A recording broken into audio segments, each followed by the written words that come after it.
Good morning to most, good afternoon to others, and of course, good evening to the viewing audience across the pond. I'm your host, Jason Miles, here for another episode of This is Revolution Podcast.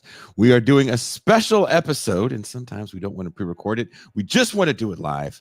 In this case, we're covering the Polish elections real time. While this is an early morning off day episode, we will be back again Tuesday evening at our regularly scheduled 6 p.m. Pacific time slot.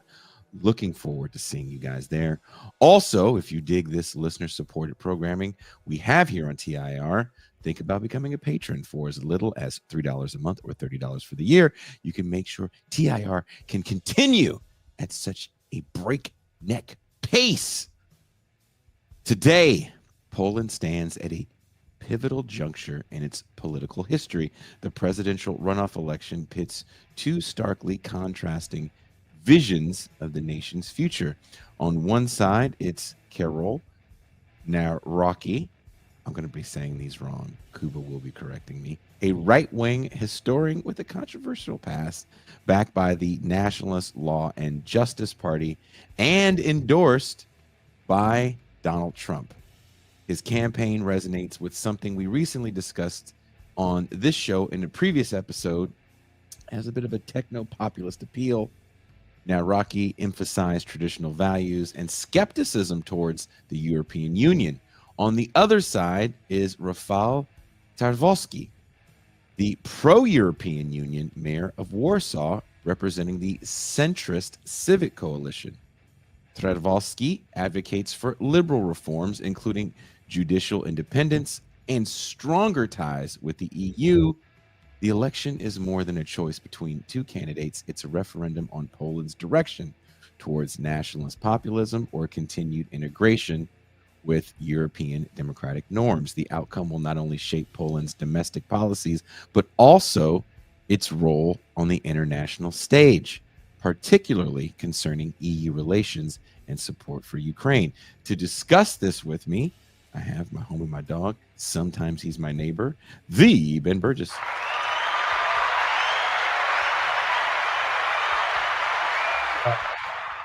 I'm more or less always your neighbor. I'm not always at home. Oh, high five. High five. Yeah. Now this election. This live stream, I think, should probably mostly be the two of us talking, because I think if there's one thing that Ben Burgess and Jason Miles know, it's Eastern European electoral politics. You know, people don't understand. Got a deep expertise about this. when we go off on our journeys to Tijuana, that's what we're talking about all the time. What is really going on behind the veil of Eastern European politics? Someone that knows Eastern European politics quite well. He grew up in Poland as a young Polish lad. That's where he got his stoic demeanor. Please welcome Deep State Kuba. Witam wszystkich serdecznych Polaków i również naszych przyjaciół z wszystkich kątach świata. What he said. He said, "I'm happy to be here." My dog.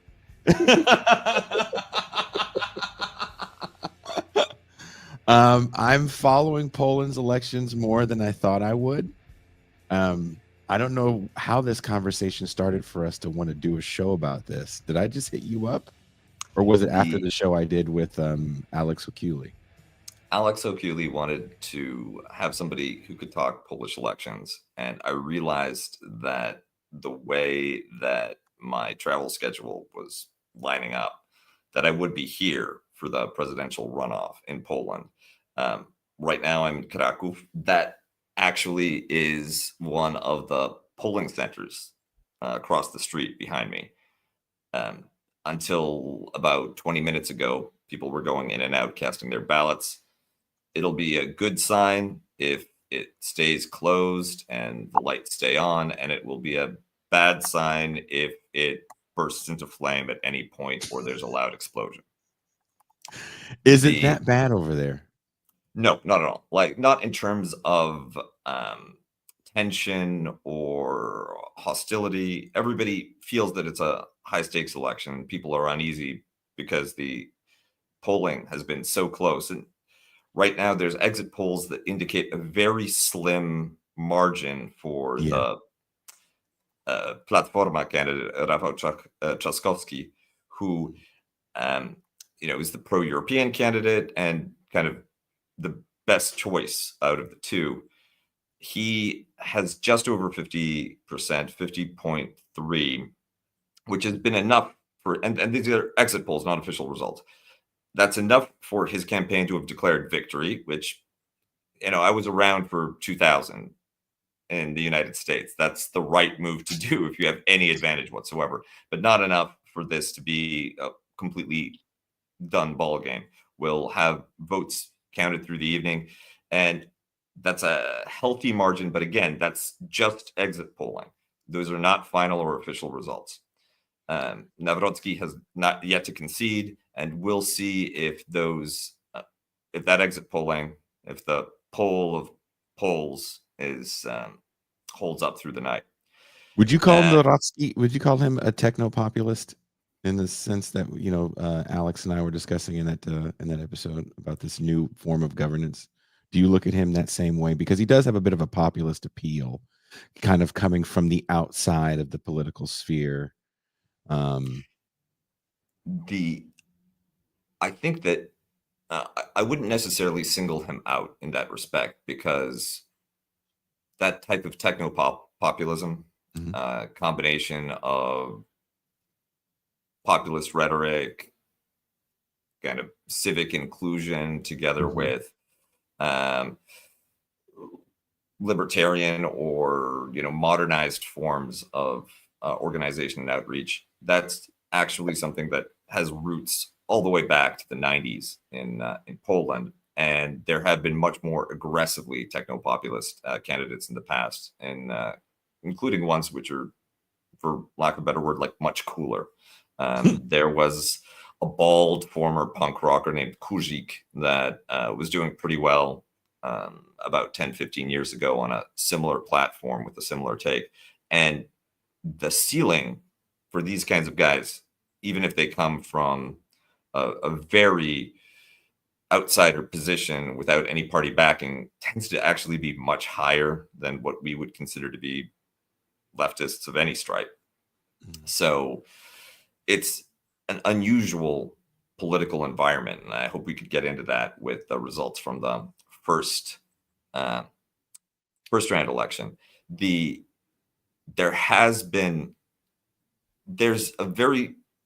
Poland is one of those countries that has the very sensible policy of imposing a moratorium on the day of election for campaigning, electioneering, and discussion in the media.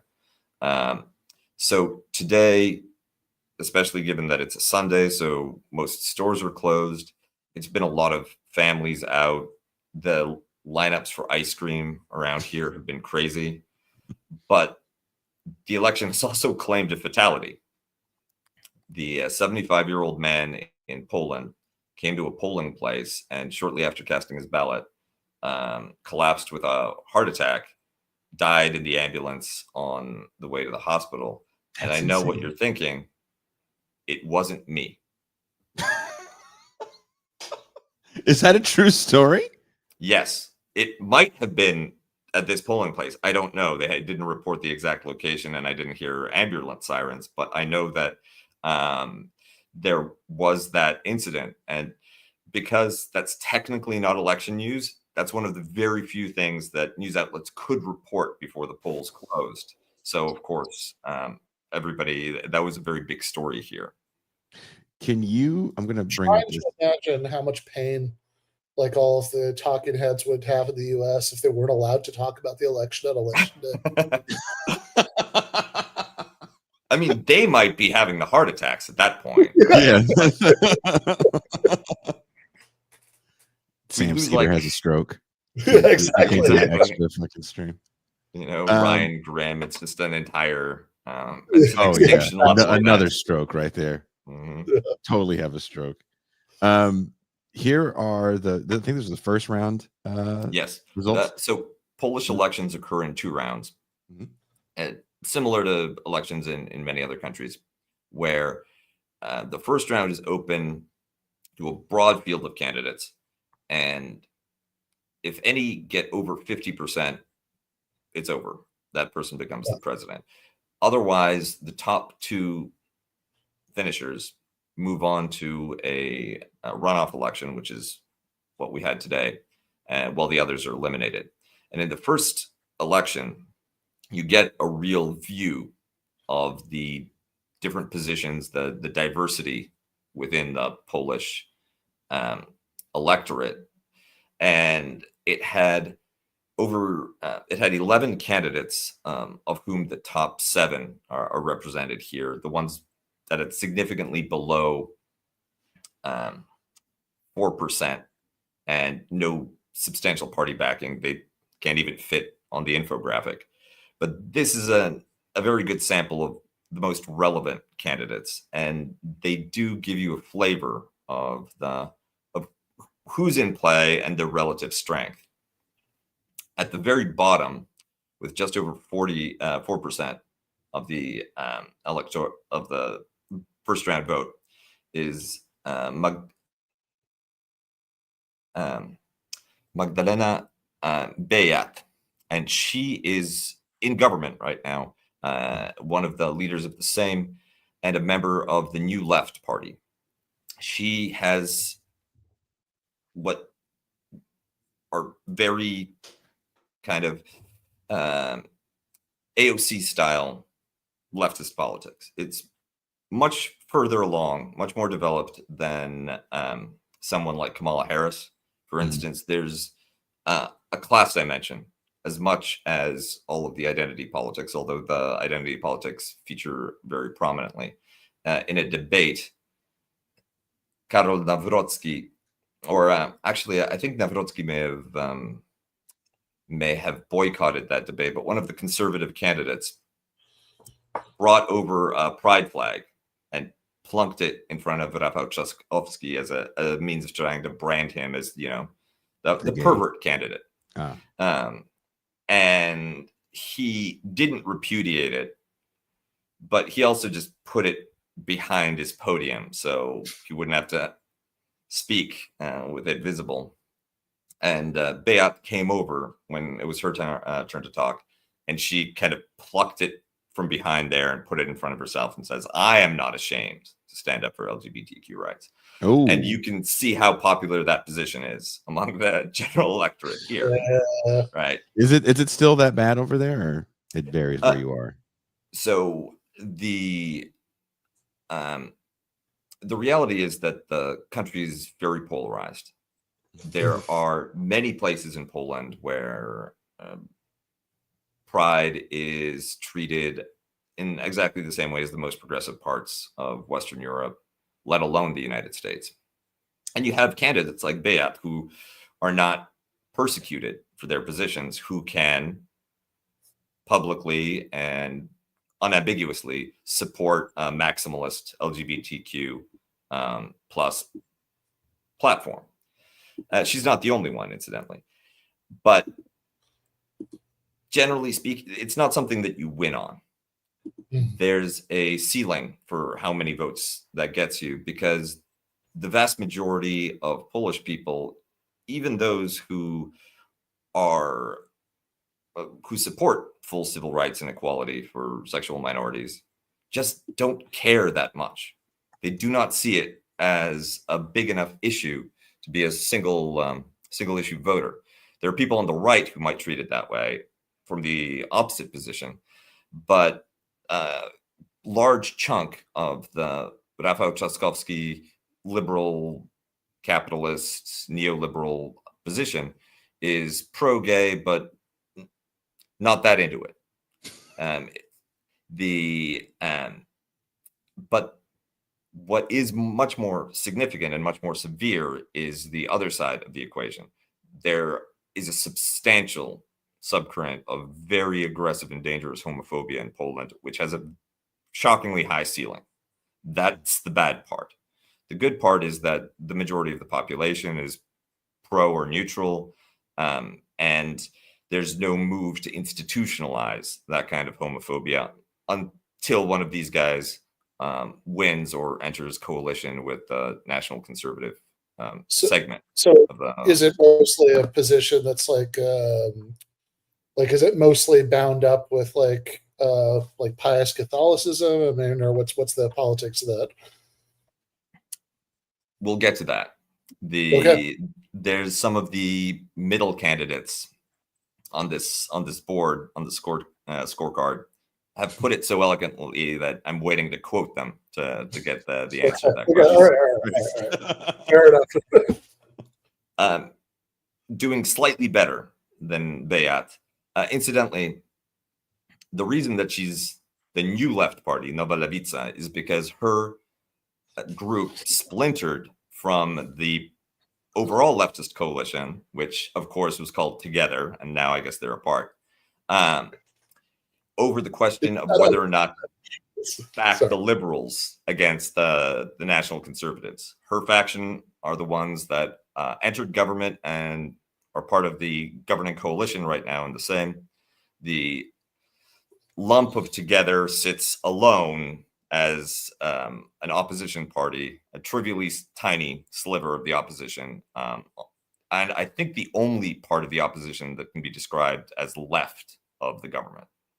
And their leader is the loser next up from the bottom, Adrian Zandberg, and he is, if he were willing to just throw away these leftist absurdities, he'd probably be a contender for president himself, because really he's one of the most personally liked political figures in Poland. He's considered to be extremely honest. There's no real scandals, principled, funny, and intelligent, and freakishly tall, like intimidating Viking sized. He's 6'7", and literally Scandinavian. He's a Swedish. His roots are Swedish, and Sandberg. The guy just towers over everyone else, and that kind of alpha Chad energy. He can make supporting gays look like the straightest, most alpha thing to do. That's how much of a Chad he is. But Poland don't fuck with the left. That's it's like, sorry, Pinko, go back to Stockholm, you scandal loser. He topped out just under 5% of the vote. If he were a political party, he wouldn't even make it into the same. Damn. And yeah, but he's basically Polish Hassan Piker, right? Okay. Yeah. And so the two leftist candidates, because that's all of them, can't get into double digits between them, right? When they top out at maybe like 9% if you round generously. And that's it. All the rest are different flavors of right wing, starting with actually the most left of the right, which is Szymon Hołownia, who looks like a male nun and has the politics of early era Rod Dreher. He's like anti-gay, but not in a hateful way. Anti-immigrant, but not in a hateful way. Anti-Muslim, but not in a hateful way. Pro-Catholicizing the entire country, but, gently and with consent. Maybe turn on some light jazz, run the bath first, right? Like do some aromatherapy and couples massage before you go all the way. But that's his plan. That's his position. And he doesn't want to defund environmental protection. He doesn't want to cut social benefits or anything like that. He just wants a nice, friendly Catholic theocracy. And is that too much to ask? 2 or 3 election cycles ago, he actually was a contender. He came in 3rd place, and people were talking about his movement as being transformative, as a third way, a kind of triangulation between the national conservatives and their emphasis on tradition and piety, and the more generous side of Platforma, the liberals, and the left more broadly. But right now, his movement has really been eclipsed by angrier versions of the right. He joined the coalition to get rid of peace in the last election, and his party is represented in government. They have a few ministerships, and he's, I believe, the vice speaker of the House of the same. But as you can see, he couldn't cross the 5% threshold either, despite how well his party has done in the past and how persuasive that position should nominally be to many of the sort of middle of the road, nice guy Catholics that Poland is allegedly full of. But I think what happened to him, he fell victim to the fact that early era Rod Dreher is not a stable form. It evolves, it mutates, it changes. And the next guy over is one of the potential evolutions, Grzegorz Braun, or as I like to think of him, Nazi number one. He's pretty horrible. That video you showed yeah, horrible. He's really bad. He's he is. My sister's partner is Jewish, and because of Grzegorz Braun, one year, all of us independently in the family reached out to him by text message to apologize for our country. There was an incident, Poland, as just one of these sort of bare minimum civic gestures of inclusion during Hanukkah last year. It was either last year or 2 years ago. Lit a menorah and placed it inside inside Polish parliament. They've had done this before. They're continuing to do it now. It's one of those things which, for the vast majority of people, is not a big deal. It's such a basic civil gesture that it's almost trivial.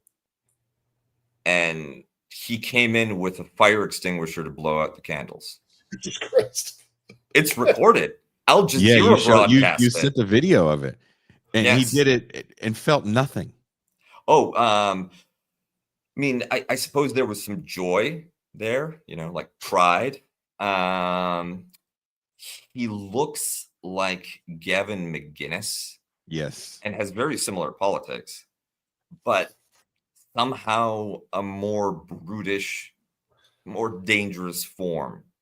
And incidentally, he got, I believe, over 6% in the first round, just based on the power and strength of his anti-Semitism.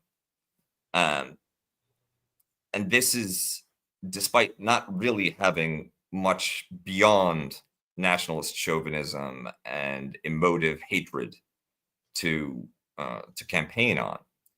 And that 6%, bizarrely, he got almost twice that among the Polish diaspora, who nominally are supposed to be the people who have been civilized and tamed by living abroad in the more tolerant West. But he represents the most extreme form of this very dangerous undercurrent, the violent and unapologetic homophobia, bigotry, and nationalism. Now, as ugly as he is, the next one over, Sławomir Mencen, or Nazi number 2, is probably the more dangerous one. He's, I guess, J.D. Vance to Brown's Gavin McGuinness. Mencen is kind of brilliant when it comes to electoral politics, positioning, messaging, and that's the reason why he's the only one of the minor candidates that's in solid double-digit territory, 15, close to 15%. And if he had done a little bit better, if he had managed to, perhaps if there wasn't another Nazi splitting the vote, then he might have been able to overtake Nawrocki as the NatCon choice and enter the runoff. Mencen he's younger than I am, and he's going to be around for long. He is that nerd boy energy. I think of him as a combination of Karl Rove and Steve Miller.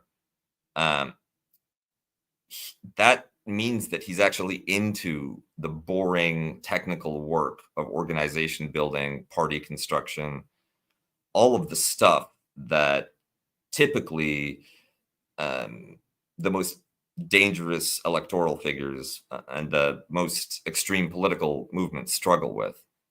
So I think that he's only beginning, and there's a real risk that as peace begins to wane, back-to-back election losses are going to hurt their brand, and people on the right will look for alternatives and new leadership. Menson, unfortunately, is positioned to capitalize on that and increase his profile. And he has a very clear message. There are 5 things that he stands against. Would either of you like to hazard a guess as to what those 5 may be? Jews. Yes. Jews, Yeah. Nailed Jews, it. Nailed it. Jews. 1. That was the very first one. Yeah. Jews. Oh, sorry. 4 Jews and an immigrants. 4 Jews. Well, actually, I'll take it back. 3 Jews, Mm-hmm. and immigrants, Mm-hmm. Ukrainian Jewish immigrants. You mean Zelensky himself personally? Yeah, exactly. I saw Dreamer76 in the chat says, "I never thought I'd say good thing there are 3 Nazis." Split the vote. Yeah.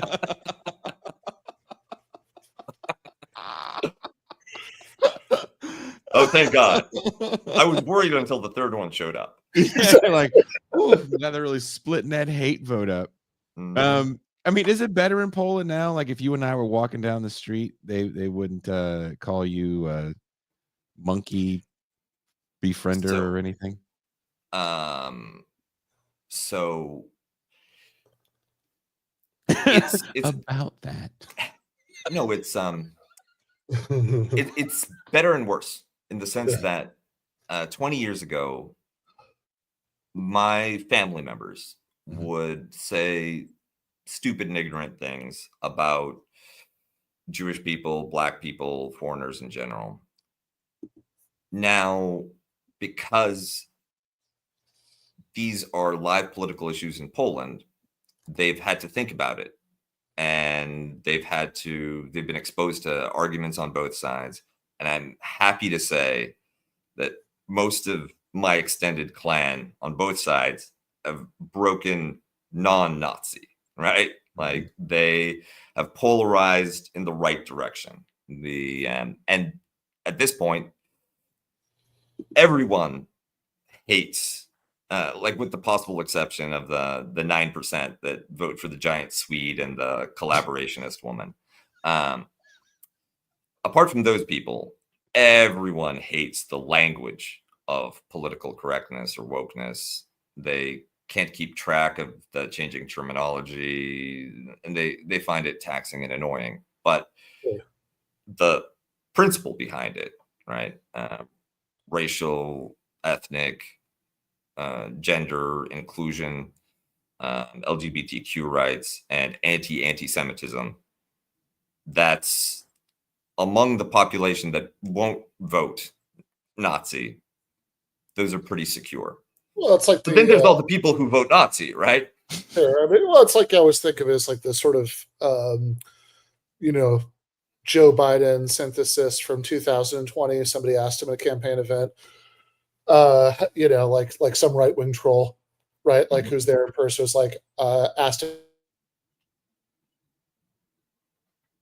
Did Ben cut off? Joe Biden was like, never again, Ben Burgess. Jesus. Now might be a good time for that extra special picture that you brought up. I can't get it up. That didn't sound right at all. At all.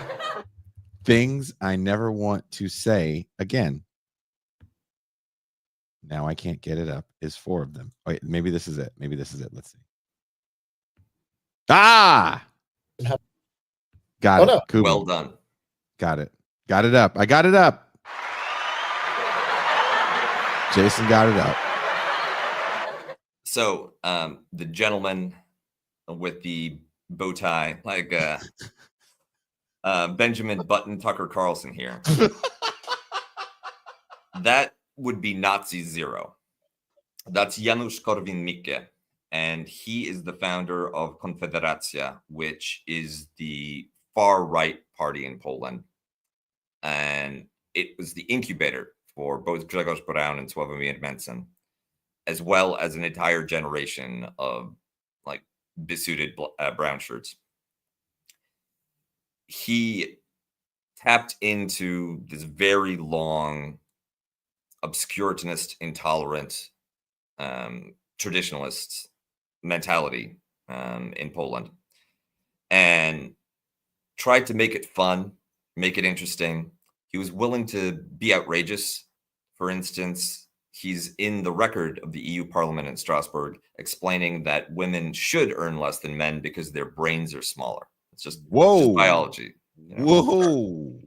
Yeah, he says he's your grandfather's racist, right? Like, it's your grandfather's racism. It's actually, it's not your grandfather's racism. It's literally my grandfather's racism. Not the communist grandfather, the other one. They actually kind of also look alike.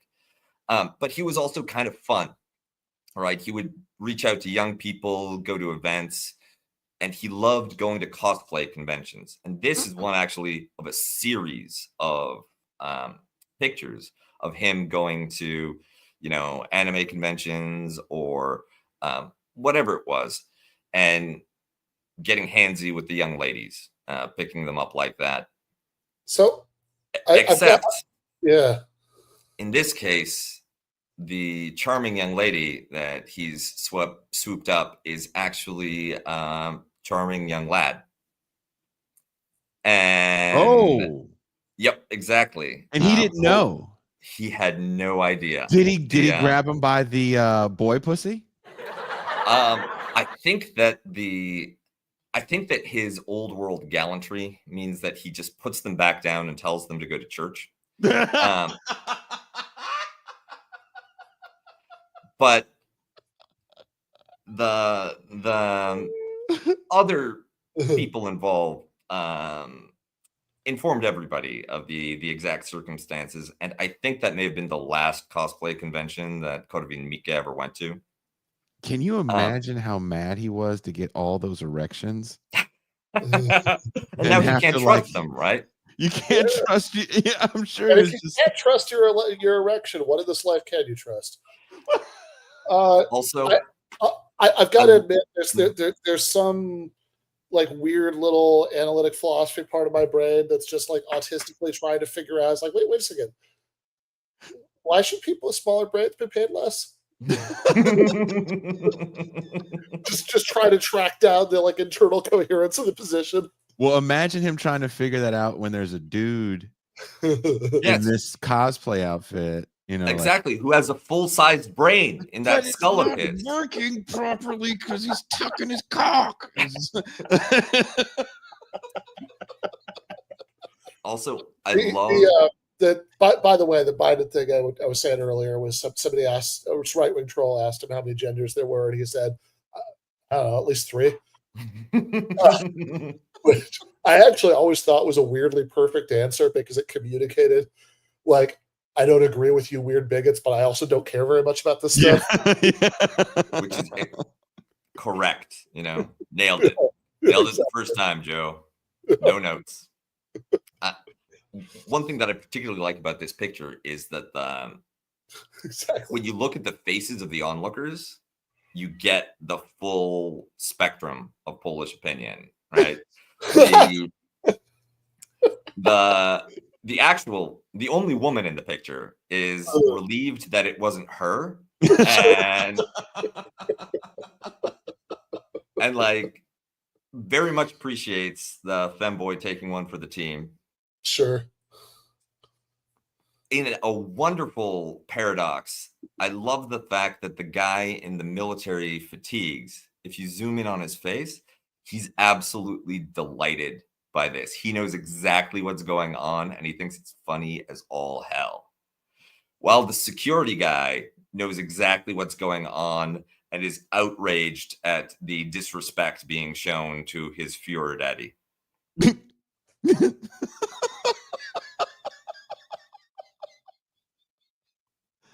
Welcome to Poland.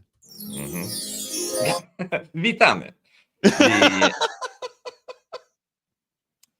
And that gets us through all of the extreme and minor and leftoid candidates that collectively actually represent a significant majority of the first round vote. Well, maybe not a majority, but large enough to force the second round. And then we're looking at the two main currents of Polish politics. The good news and bad news is that Polish politics are Polish political culture is 50% fascist, right? 50% other stuff, but 50% fascist. And that the constituency for different kinds of national conservative, intolerant right-wing politics is strong and durable. The future of Poland as a country and as a society will be determined by the balance of forces between these two groups. There aren't that many. It's not as though there's some kind of vital center of moderation that is steering the course. No, you have two sides clearly defined and antagonistic towards one another, and only one of them will get the country that they want. Karol Nawrocki, while he's nominally, I won't go so far as to say he's Nazi 3, but he's definitely belongs to that national conservative camp. The Law and Justice Party, because of their lengthy period of controversial government and just disillusionment with where it brought Poland, is so toxic that he ran as an independent in this presidential campaign, even though the party lined up behind him and he had their full support and backing. They didn't run any other candidates. It was just him. But he understood that Law and Justice was such a liability, he refused to accept that brand. They also selected him because he was a bit of an outsider to electoral politics, being a historian at the Anti-Communist Institute of National Memory, which I don't have any issue with their mission or the existence of such an institution, but it basically is becoming the heritage foundation of Poland, an incubator for right-wing political ideology and the scouting ground for the future political figures for of the national conservative movement. And on the other side, you have Rafał Trzaskowski, mayor of Warsaw, and there's not a socialist bone in his body. He is the closest thing to a male Kamala Harris that you could find in Poland, or maybe a straight Pete Buttigieg. I don't know, but he represents that current of pro-EU, pro-business, pro-capitalism, but also pro-individual rights and freedoms, liberal market economics that used to be dominant in the United States. He's kind of like an Arnold Schwarzenegger Republican, and he's the good guy because that's the formation which has the real juice to push up against national conservatives. With an era of increasing polarization in Poland, what obstacles does a candidate like Trzaskowski face in mobilizing a lot of support? I think that I see Tony Red asking if Nawrocki was the Trumpist candidate, and Trump endorsed him. Let me switch this. I'll put it this. Oh, cool. Yes, exactly. Bizarrely, this year, the CPAC conventions that are being held aren't in Washington, but in Warsaw and in Budapest.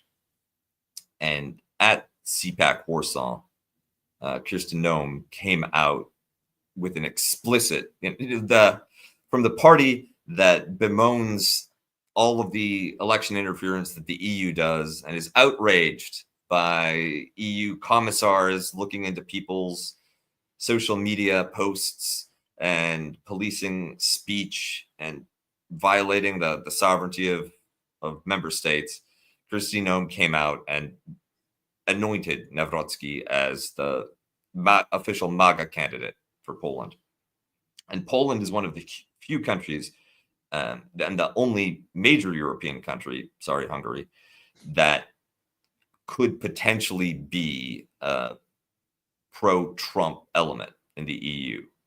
Really? So, yes, even Italy under Meloni is too Atlanticist, too pro-NATO, and too pro-Europe to fully cooperate with a MAGA, JD Vance style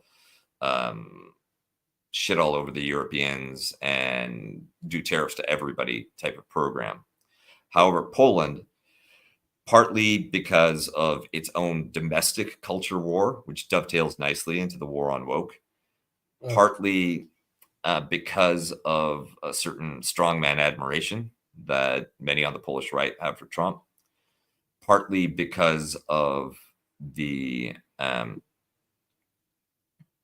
hope that despite Trump's unilateral secession from NATO and turning his back on Europe, that they can, with enough pro-Trump propitiation, maybe a few Trump towers in Warsaw, maybe another 200 billion in arms sales and arms purchases from the United States, they can somehow keep the United States bound to a Polish security pledge against Russia.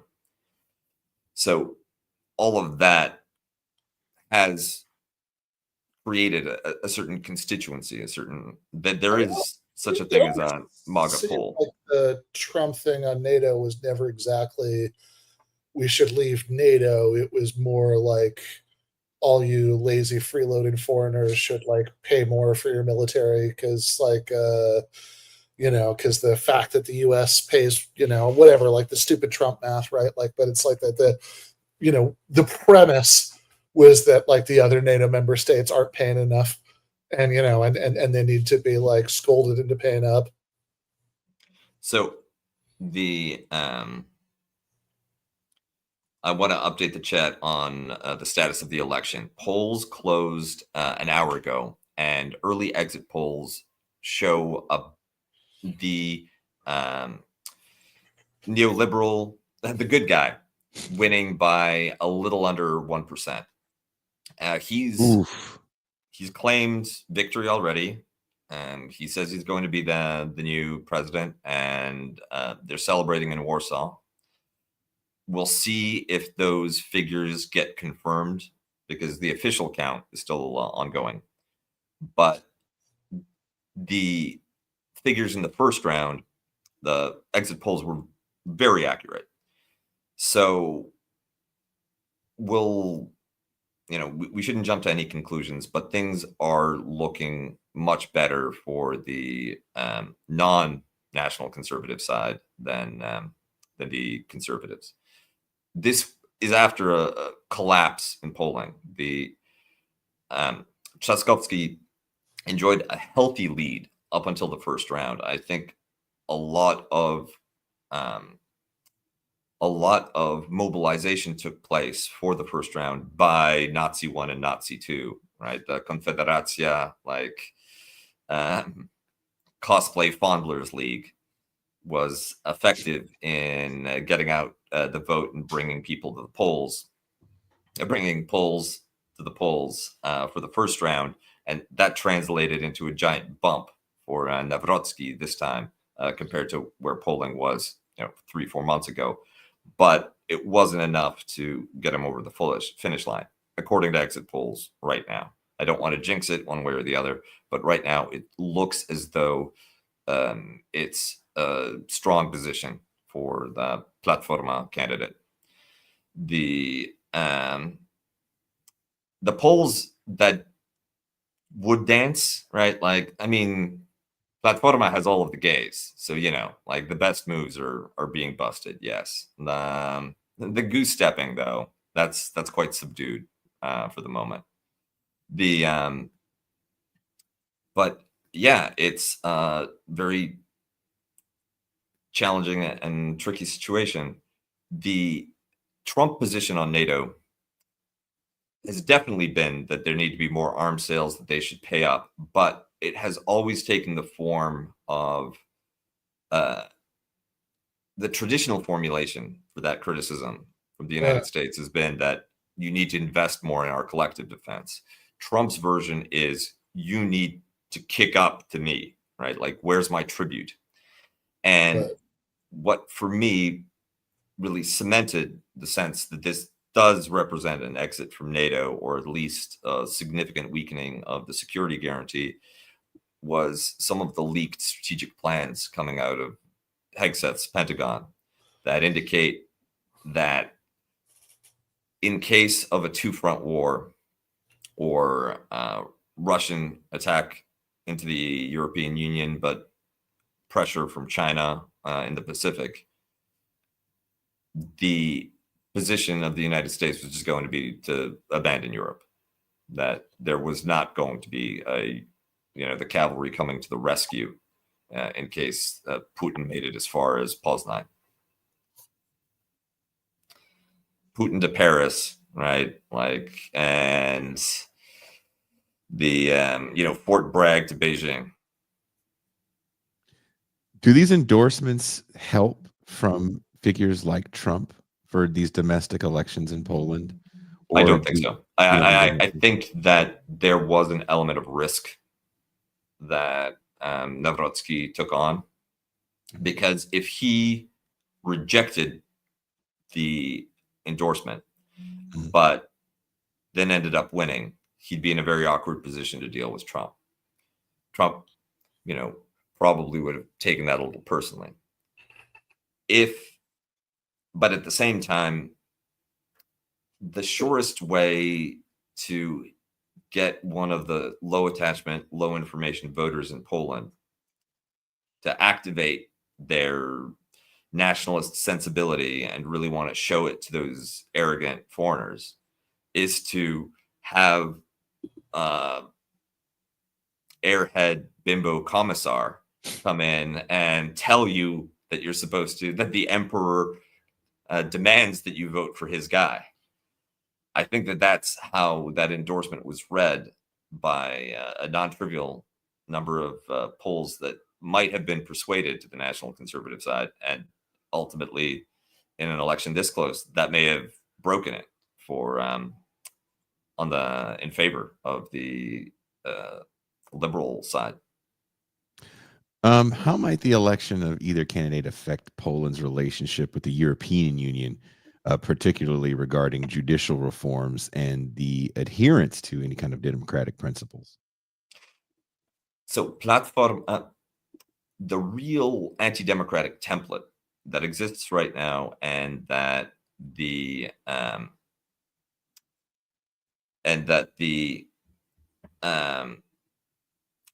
European Union is anxious about, the type of thing that got them to void the election in Romania, for instance, is the Orban playbook, where you consolidate authority in a centralized political system, and you use that to seed peak economic, business, institutions. You use it to attack the independence of universities, civil society. You use it to subordinate the courts to your political movement. And that was what the Law and Justice Party was self-consciously and quite explicitly trying to reproduce in Poland. They had gotten as far as breaking the independence of public media and making conditions extremely challenging for the operation of private media.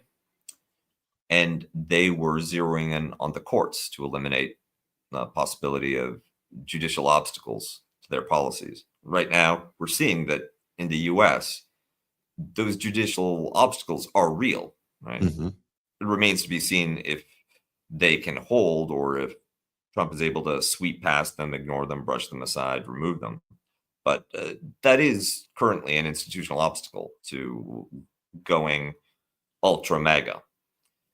The Law and Justice Party, following the Orban playbook, you get rid of the courts first, and then you go full MAGA. And that was where they were at before all of the opposition, right? We're talking about the leftists, the male nuns, the Greens, the Peasants Party, everybody who wasn't in the Law and Justice plus Nazi NatCons got together in the last election in order to secure a parliamentary majority that could push out Law and Justice. And that's what they've managed to achieve. This was the next stage of that. The presidency was still in the hands of Law and Justice, which meant that the combined government hasn't been able to undo everything that Law and Justice implemented in their 8 years in power, 8 or so years in power. Now, with the presidency and the parliamentary majority in their hands, the hope is that I realize that this is going to be weak tea for many of our viewers, but the hope is to restore bourgeois democracy to the way that it's supposed to work. Mm-hmm. Independent judiciary, a robust civil society, protection of individual liberties, together with the conditions for EU-friendly neoliberal economics. And that is absolutely what the EU wants. This is the outcome that they were hoping for in Brussels, 100%. Now, in terms of foreign policy, this is also good news for the Ukrainians and other immigrants in Poland. Law and Justice has that chauvinist streak, and Polish Russophobia is deep enough and universal enough so that Ukrainians were welcomed by hundreds of thousands, by the millions in the early stages of the war. But that welcome has worn out faster among the nationalist side, that really kind of expect, especially the men, to go back and die for the glory of Ukraine, right? Like you're supposed to. The liberals are cheaper in the sense that they'll cut funding, right? They don't like spending on immigrants, but they're much less likely to send you back or demand that you fight. And in terms of the war itself, Poland is possibly the European country that takes the Russian aggression against Ukraine the most seriously, right? Poland is the next in line in case Ukraine collapses and becomes a full-on Russian protectorate, Belarus style. And already we've seen massive increases in defense spending and the announcement of a universal reserve in case of Russian invasion. So there is no peace party in Poland in the sense of a group that would support making significant concessions in order to end the war in Ukraine, right? Preference is, of course, Ukrainian victory. If not, then allowing the Ukrainians to get the maximalist possible outcome in any negotiations rather than undercutting them for the sake of a premature peace. So on that particular front, no matter what the outcome of this election, Poland was always going to push for a greater militarization of the EU and a continued role in supporting Ukraine against Russia.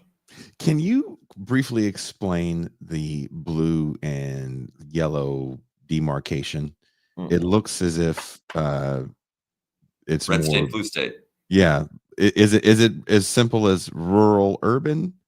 Is it more complex?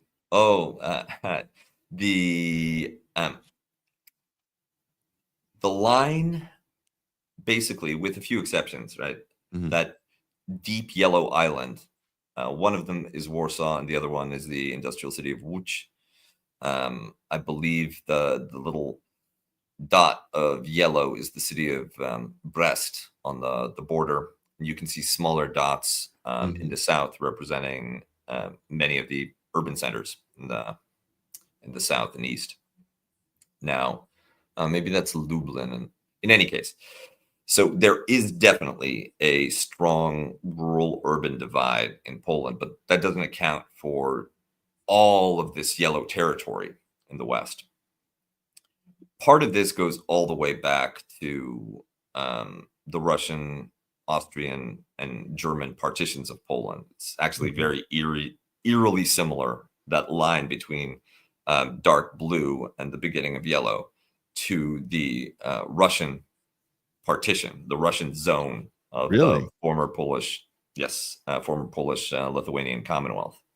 Warsaw ended up being within the Russian, in Russian lands, and that is kind of the outlier, while the rest of that area was more heavily under sort of Russian influence from a political economic perspective. It's also where you have the least benefit from EU admission. I think that that's the main vector that keeps this divide alive. The yellow areas are closer to Germany, closer to Lithuania, closer to other EU states. They have been better situated to take advantage of not just foreign investment inflows, but regional development grants from the EU. That's also where the biggest markets are, and shared markets, right? If you want to set up a network of retail centers or get yourself into pan-European supply chains, you're going to situate yourself along the German border, or access to the Baltic coast, or along the border with the Czech Republic. That southern area especially is where much of Polish heavy industry is situated: coal mines, steel mills. And it's very unsexy talking about those kinds of industries, when you've got Google and ChatGPT, but they're the backbone of European manufacturing, right? All of the inputs that go into German-built BMWs or Mercedes, they begin life as raw materials and intermediate industrial goods coming out of Silesia and the factories of southwestern Poland. The Eastern zone, it's deeply paradoxical, because one way that the East really does benefit from Europe, and really why they're able to stay afloat, why they don't just all move to London in order to deliver pizzas, is the agricultural subsidy scheme that Brussels makes available to the EU member states. It's similar to the United States, where whatever you grow, if you've got some agricultural land and you fill out the right paperwork, you get certain subsidies and you get guaranteed returns. So there are thousands of villages across Poland that survive off of basically Brussels checks for potatoes, wheat, agricultural staples. But there, the social connection with the EU and a sense of, I don't know how much of it is cross-national and how much of it is like domestic, blue state, red state, right? Like rednecks versus liberals resentment. There is, without a doubt, a significant economic divide between those two zones. Poland has done very well for itself economically over the last 20 years. It is on the cusp of catching up to Japan in terms of GDP per capita. But that overall average masks some substantial inequality. But Polish inequality doesn't take the form of American inequality, where you have the top 1% or 0.1% that basically have everything. Instead, the yellow zones have everybody in the yellow zones, right? A substantial portion of the population, maybe the top, maybe 50% of the population, they have about twice as much as the other 50%. And it's a big enough gap, so you know where you fall and you feel it. but it isn't so concentrated in an oligarchy. The top Polish billionaire has something like 1/500th the personal wealth of Elon Musk. I think a lot of the reasons why Poland has the politics that it does is because Polish capitalism is not in crisis for whatever sets of reasons, and there's a lot to go into. You don't have deindustrialization. You don't have the collapse of working class incomes. You don't have extractionary and predatory financialization. And instead, what you have is a system where, in that classic Clintonian expression, you work hard and you play by the rules. You get your annual trip to Italy or Spain, maybe another one around Christmas time, someplace else. You get to renovate the apartment that you got for free at the end of communism, and do it up nicely, like in one of those gay magazines from Austria. The cost of living is actually constrained by the fact that a lot of what you consume is produced locally, right? Either through the Polish side of supply chains, or in the case of food and agricultural products, right? There's a huge abundance of high quality and nutritious food available in Poland. And the peak Polish capitalists haven't figured out yet how to do the financialization plus state capture thing to amass all the money without actually contributing anything. So they feel as though you still need to do something to make money. And I'm not suggesting that this is a durable condition. It might be a model with another. So that gets into, like, I think maybe the main thing I wanted to ask about, because you kind of said earlier that the sort of relatively good guy, right, in this context, right, in the sort of the same the gooder, right, it's the same spirit that it like says something about how bad Hitler was, that Britain, that this like globe spanning colonial empire, Stalin's Russia, and the US, when it was a racial apartheid state, were relatively speaking the good guys. But yeah, the gooder guy, right? And he said, all right, so this is the sort of basic, like, European oriented kind of, neoliberal, mildly progressive, liberal, like market liberalism, that of course, people here can be very unexcited about, but I mean, it's certainly taken over the insanity being offered an alternative. And so I was wondering, it's like, okay, so if you take kind of the basic shape of that, right? I mean, that sounds like we could be talking about, Harris versus Trump. I don't know, it's the, Le Pen, versus Macron, whatever, right? Like any number of cases like this. And usually the leftist sort of critique of that is not just, well, like normatively, right? This is, far, far, far short of what we want, but also like pragmatically, that like in the long run, this has diminishing returns, right? That you can kind of like rally people around the mediocre neoliberal, like a certain number of times to stave off disaster, but then like they end up getting so little out of that eventually the technopopulists, or whatever you want to call them, end up winning anyway. But of course, that's an analysis that's grounded in the fact that in most of the countries we're talking about, capitalism is in crisis in ways that you just kind of said that in Poland it really isn't, right? So like I guess maybe just a simple way of asking the question would be like, given.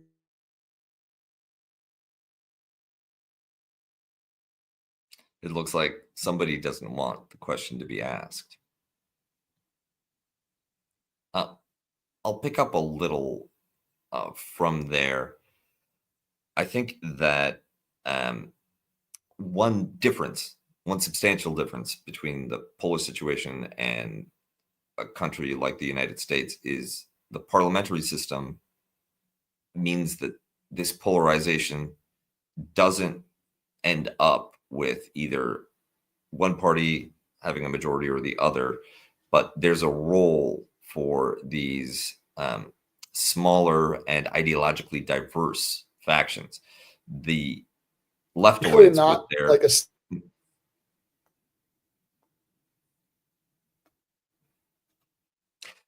the leftoids with their 9% showing in the first round election are nonetheless kingmakers.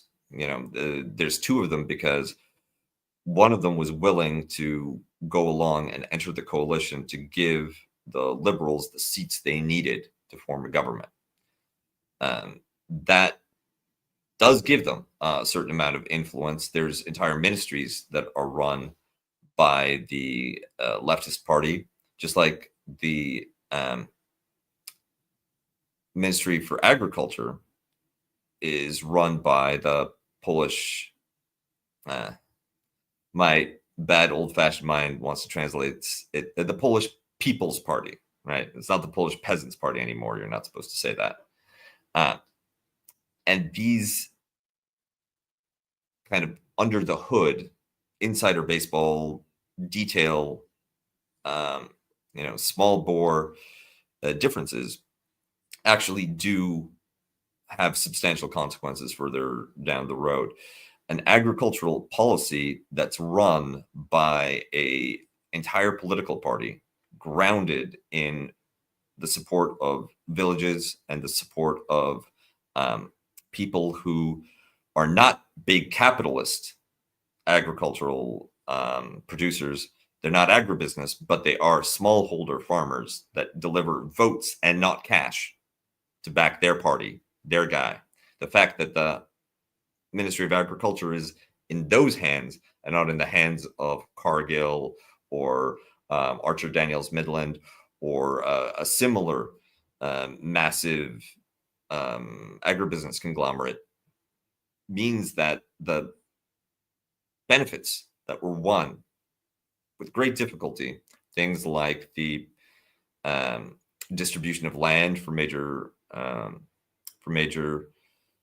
landholders in the early 20th century, the resistance of collectivization during the early communist period, and the preservation of Polish smallhold agriculture, even when there was a very dangerous transition period on EU ascension when the subsidies hadn't fully kicked in.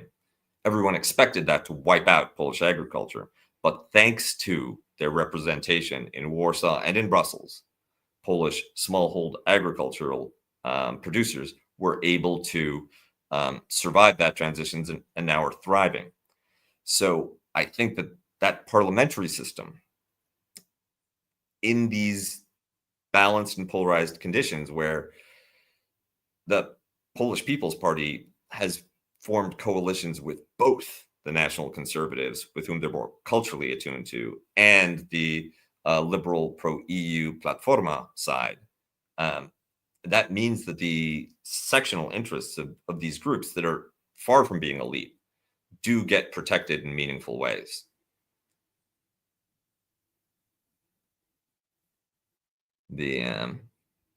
So sorry about that, Kuba. Looks like Ben Burge is having some internet connection issues. Yes. I was trying to find real-time results, but everything I'm seeing says that this election is so close, no one wants to call it, even Yes. with the polls coming out. That's absolutely correct. The even in the first round, it took several days before the exit polls were officially confirmed by Polish government agencies, by the Polish Electoral Commission. For several days, nobody knew who actually came in first. Everyone understood that no one was close to the 50% threshold, but it took several days before the preliminary results in the exit polls were confirmed officially. So that's where we are right now. The exit polls are a good marker, and based on the strength of the exit polls, and part of this is tactical, right? Like if the exit polls give you an edge, you claim it. You call yourself president, you say that you've won, right? You do not want to be Al Gore in 2000. So that's what Platforma is doing. The exit polls are a good indicator, but not a final one. And we may not have final results tonight. There will be an update. Polish journalistic sources are saying there will be an update in another 35 minutes. But right now, all we have are the preliminary exit polls and the fact that they're already cheering in Warsaw. Oh, you can hear the cheering? I'm in Krakow, right? Like, oh, okay. This ain't Luxembourg, my friend. How do your family feel about everything?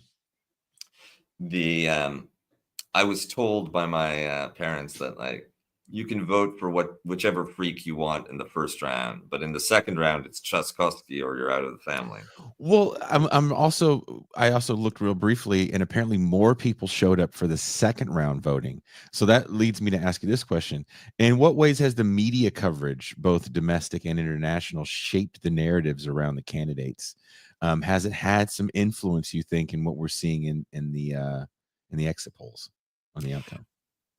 I was following the response to the first round election results, and in the liberal leading outlets that I tend to prefer, I'm not gonna spring for a subscription to the Polish Der Stürmer, right? So there's something to be said for it, right? I mean, the old joke about the two old Jewish guys sitting on the park bench. One of them is reading like the forward, right? The Yiddish paper, and one of them is reading a Nazi paper, and the one who's reading the forward turns. How can you read that? What's wrong with you? Says, well, look, if I read your paper, it just tells me depressing shit all the time. Right? If I read this paper, it tells me we control the banks, the media. It's awesome. Heard that one. Yeah, I mean, it's kind of true. Like, in the right-wing imagination, gays are having such a good time, right? It's always a party with them. It's always exactly a party. Yeah, it's just like one parade. It's like parade, orgy, and then you get to be gay married by a celebrity. But to the question of the international media coverage and the treatment of the different round election results, the liberal forces were very, very unsettled by the strong showing of Nazi 1 and Nazi 2. That was sobering, and you could just they were a little like the Jewish guy reading the forward, right? It was not good news, and they felt that it bode very poorly for the second election results. They really, it's funny because none of them would ever vote for the leftoids, right? Like, that's just a stupid thing that dumb college students and internet perverts might do. But they wanted the leftoids to be in double digits, right? You want those guys to have the bronze medal, not the love child of Karl Rove and Steve Miller. And seeing how poorly they did, especially compared to the most virulent segments of the far right, I think that may have mobilized turnout among a little in the way that anybody but Le Pen voters come out for the second round of French presidential elections. Seeing that there's a real possibility that the National Conservatives may lock in the presidency for another term, a lot of voters came out, and it's like, okay, we have to do our thing for Trzaskowski. especially since there is some optimism that if you get a Platforma guy in the Belvedere, which is the Polish White House, then you might be able to actually integrate more with Europe. You might be able to secure the independence of the judiciary. You might be able to roll back some of the institutionalized sexism and discrimination that PiS had made part of their platform. So, especially too, right? Like we talked a little about how there is a constituency for MAGA Poland, and there is a constituency that resents being told who to vote for by any foreign leader, whether they're from Brussels or Washington. There's also a profound disgust towards Donald Trump and the direction that the United States has taken among the more liberal segment of Polish society. That may have also played a role in mobilizing people in the second round vote. What about the youth engagement? How are younger voters shaping this turnout? You have this leftoid, as you call them, running coalition almost, and they can barely poll at they're polling under 10%. Is the youth more geared towards the right at this point? Is there something that this right populism is saying that is resonating with the youth? How are they affected by this influx of Ukrainian immigration? What I read was like 1.5 million Ukrainian immigrants since the war started in Poland. Mm-hmm. So there is a segment of the Polish population for whom the Ukrainian welcome is run out. You know, especially as mobilization and lack of manpower is becoming a constant refrain. Mobilization problems and lack of manpower is a constant refrain from Kiev. With the men who have come into Poland, it's enough of a traditionalist country, so you know you should be fighting for your country. Why are you here? Why are you hiding? Right? It's different if you're a woman. It's different if you're old. But so there's an element of that. But it's very much a double-edged sword, right? Like because some people get fed up with the Ukrainian immigrants, and some people date them. Right? The language is similar.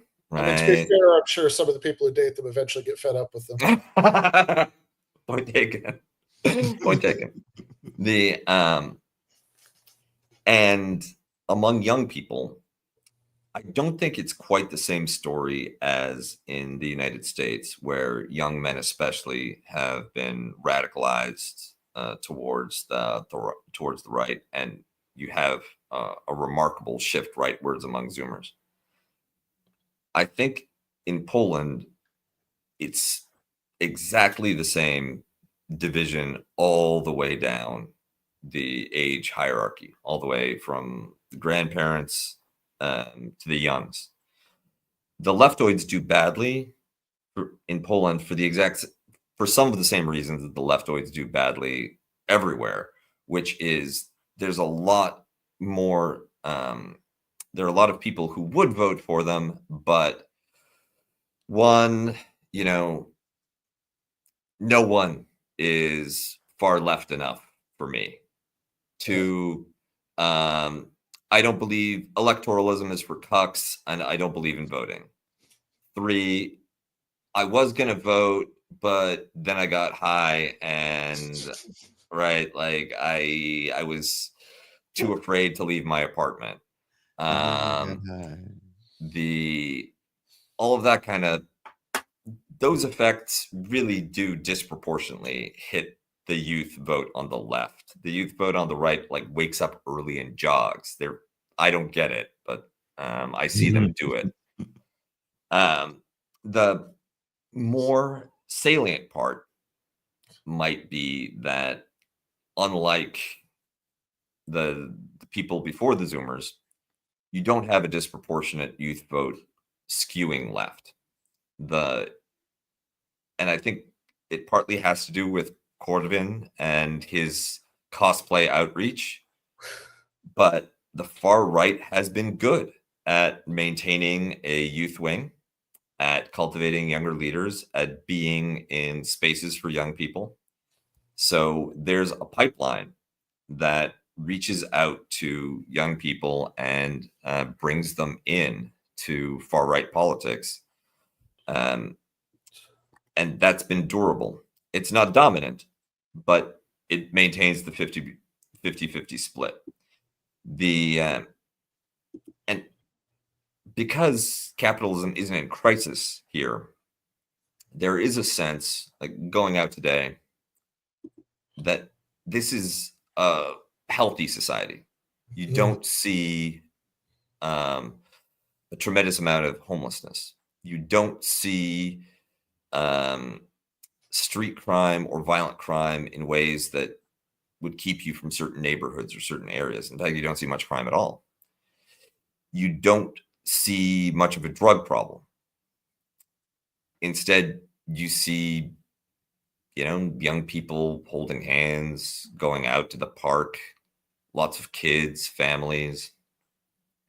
And I think that the dominant tone is, we have, for the first time in a very long time, we have a Poland that works. Things aren't terrible. And they're usually terrible. They're usually really, really bad. So this is special. And each party makes a pitch that the other guy is going to fuck it up. Right? The conservatives say that, like, the gays and the Europeans are going to let in all the Muslims, and they're going to be doing their drug sodomy out on the street, and that's going to fuck it up. And meanwhile, the liberals say, no, you guys are going to, the Nazis are going to scare away all of the creatives. They're going to frighten foreigners. They're going to turn off the Europeans, and that's going to ruin it. And depending on other factors, right, these narratives are more or less persuasive, but the level of the polarization in society is, like, the number of people who can be persuaded by these narratives gets less and less and less each election cycle as the two sides harden. Typically, what decides the case one way or another is, if a party has been in power for more than 7 years, they've fucked up enough so that voters are kind of disgusted with them and want to try something new. Kuba, can you read this super chat on the screen? Here's some. Niech żyje Polska. Oh, it's like may Poland live, right? May Poland survive. That's, you want to read that in Polish out loud for the audio listeners? Niech żyje Polska. No, the whole thing. Oh, the whole thing. Here's some scratch to keep the kingdom of red and white from clapping my cheeks. Niech żyje Polska. Thank you very much, Dizzle.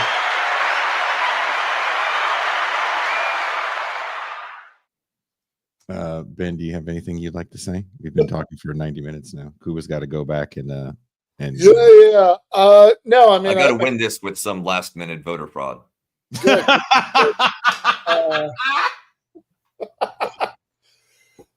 Yeah. Well, no, I mean, I'm hesitant to bring up neoliberalism, because every time I do, my internet stops working. Jesus. But yeah, no, I mean, I think it's, what I'd kind of been starting to ask earlier is, like, let's assume that the preliminary, I mean, I know it's like an insanely narrow percentage, but let's assume the preliminary results pretty much hold. Let's assume that, like, in the second round, right? The disasters like averted, for now. Like, given the relatively stable shape of Polish capitalism right this second, I mean, obviously there's no great neoliberal consensus given given the numbers on the screen, but I mean, like, does it seem like that's a holding action that could last longer in a Polish context than than it could in a lot of other places?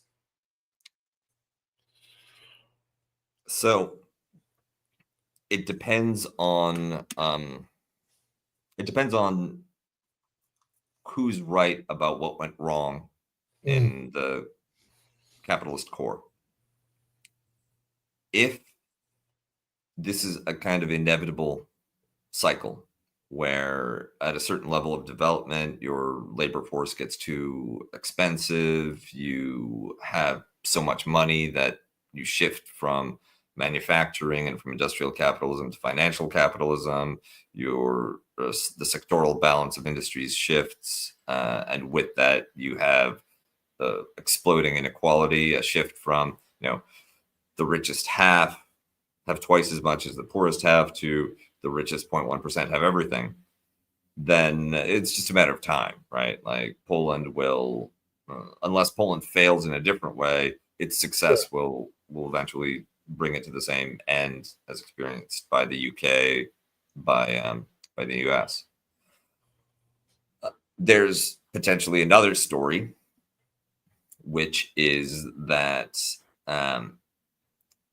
neoliberalism and the package of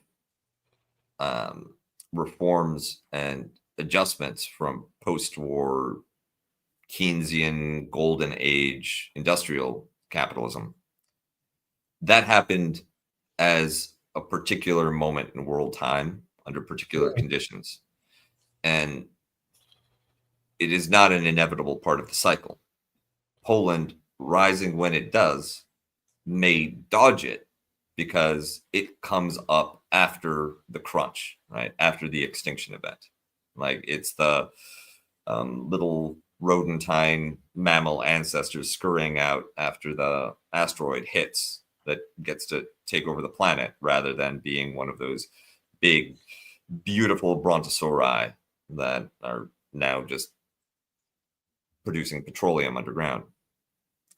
So I don't want to take a position on that question because I think it's much too big and there's a lot of arguments there. I do think that there are some advantages that Poland enjoys right now, which it might not squander. For instance, it has a workforce that is very technically skilled and educated. It's got like Asian levels of STEM performance, right? That's crazy. These are white people. They're not supposed to be that good at math. But it has European levels of creative output. Now, together with an openness towards new technology, this might be a country that jumps to making effective use of AI, for instance, in a way that kind of can collectively hold the growth trajectory together, and through some form of redistribution, maybe through EU agricultural subsidies, maybe through something else, you avoid the bad ending, right? And it's not socialism that gets you to a future society that doesn't suck, but it's some kind of modified, less virulent, capitalism with a bunch of asterisks. It's possible. I don't know. I would say that there are some indicators that aren't flashing red. For instance, the banks in Poland have not become hegemonic when it comes to economic policy. And there are still barriers to foreign capital swooping in and just reconfiguring the economic DNA. those are developments which have sunk other economies in Eastern Europe, especially in the smaller states, the Baltic states. Poland was actually one of the few Western countries that weathered the 2008 financial crisis fairly well. And that largely had to do with the fact that it never liberalized its international financial relationships in the same way that Hungary or the Czech Republic or the Baltic states did. Those guys got flattened. And that wasn't because of some Polish perspicacity or foresight. It's because the coalitions in the same were too fractious to ever get anything done, including the stuff that they all agreed in principle was a good idea, like financial reform. And then in 2009, it's like, oh man, I'm glad we never got around to that. It could also be that things like the Universal Military Reserve actually serves as a way to avoid some of the anomie, some of the social decay, and de-skilling that we're seeing in Western countries, especially in the United States, where young people are falling behind educationally and failing to develop certain key social skills and ability to work in organizations, right? Like, there is a sense that society is more than a collection of the individuals, and there is responsibility for the leadership to keep pipelines between home and work manageable for people who aren't Barack Obama, right? The Polish dream remains a chicken in every pot rather than anyone can be a billionaire. I don't know, but I don't know, right? There are a million ways that things go terribly wrong, right? I mean, there's Russia, there's America. This remains like, this is not a big country, right? It's big-ish by European standards, but it's like what, 1/3 of Turkey, right? Yeah. Barely, just like, even if it's just the dark meat from Turkey, it's still more than Poland. So I don't know if this is just I'm not going to if is Kuba happy? I mean, he actually I think the fact that he's just not home and he's been traveling around. Like, there's a picture of Kuba with Gene and Gene's kids. That's like the sweetest picture. Like, oh, because that was the most Aww. optimistic response I've ever heard in my many hours of interviewing Kuba about various subjects. So that's interesting. The failure is not inevitable, only death. Yeah. There's a couple more super chats I want to read, and then we can take off so Kuba can go celebrate potentially. Let's go. Lesser of two evils, says Prayer Fire Kowalski. In my humble opinion, the good Poles got out of Poland right after 1848 and made it to the Midwest to create Poland 2. Chicago is our Warsaw. I need a pierogi. What would you put in a pierogi? That is from Prairie Fire. Let's see. Oh, and Dizzle has one more. He says, when will Polish science solve the question of the hose? We can't let Hungary address this question. Are we talking about, like, I mean, the wonderful thing about hose is they're useful both in the bedroom and in the agricultural potato patch. Sure. And since we've been talking about capitalism, I do want to capitalize. There's one other super chat, which was, if the subsidies from, I think they UK/Germany/EU cut off Poland from subsidies, will the kingdom of red and white go BRICS? Dizzle McFizzle. Well, Panie McFizzle.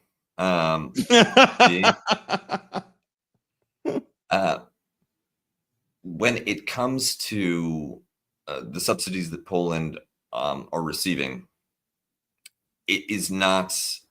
It's based on EU subsidies are based on a formula. They're not just sort of assigned to a particular country. You get something called the regional stabilization funds if you're poorer than the EU average. All right, it's a sector, it's a country level redistribution. Canada has them too, but on a provincial level. And then the second set are agricultural subsidies, which you get for, per farmer.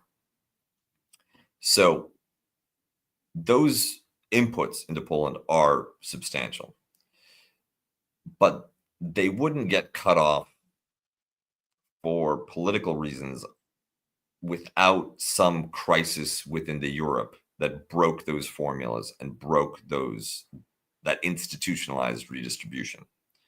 And that means that the EU gets broken. And if the EU gets broken, yeah, we're all fucked, right? And I'm not just talking about Poland, right? It is, I know many left Brexiteers in the UK, and I like some of them. But sweet Jesus, you're deluded and insane. The EU is as flawed as it is, as broken as some of it may be. It does have a tendency to push towards neoliberal solutions, but it is a tremendously positive development for all of Europe. And if it breaks down, right, then on a continental scale, you have catastrophe. And of course, that takes Poland with it. To point out that there's and yeah, I mean, it's also Brexit here, especially because like they got like largely they got most of the good parts of the EU, without the bad parts, right? Because they weren't in the Eurozone. But it's also so they couldn't have been greased, right? Like if it had ever come to that, But I'd also point out that there's like a weird contradiction in the fact that like some people seem to be like left Brexiteers and also like sort of gray zone-ish, like the most important thing that matters is America bad, and and having and having counterweights to the U.S. and the world, because it's like I don't know. I mean, it's the no EU. That sounds like if you want that sounds like more American hegemony. Yeah, it's absolutely true. A Europe of broken a Europe that looks like Central America is going to be America's plaything much more so than unified EU that is willing to play ball when it's absolutely necessary or pragmatically beneficial. If you enjoy the pessimistic tones of Deep State Cuba, you should support this show with your own Anglo-pessimist tote bag. Anglo-pessimism and Polono-optimism. You can also get a TIR Central Committee tee with the entire TIR Central Committee on there. There's Cuba, there's me, there's Pascal, there's Jean. Look at that. On a mouse pad. You can have that. Look how cool and Eastern European Cuba looks in that picture. Right? You can get your Anglo-pessimism shirt and make all your liberal friends think you're a racist. Do it all. Do it all. For the longest time, did I tell you this, Ben? That the website was down. Oh yeah, no, I remember. We can. So we can take credit cards again. So we're all good. Hell yeah. So, thank you guys. Let Cuba party. Ben, I'm sure there's some fancy LA thing you have to do now with your new haircut. Yeah, they only let me into the fancy thing because I got the new haircut. Exactly. They're like, we're not letting you fucking ruffian in with this wild hair. Ken cases, do you take Diners Club? No, but it does take the bridge card. I think. All right, Ben's phone's ringing. All right, thank you guys so much, and we are. Where was that?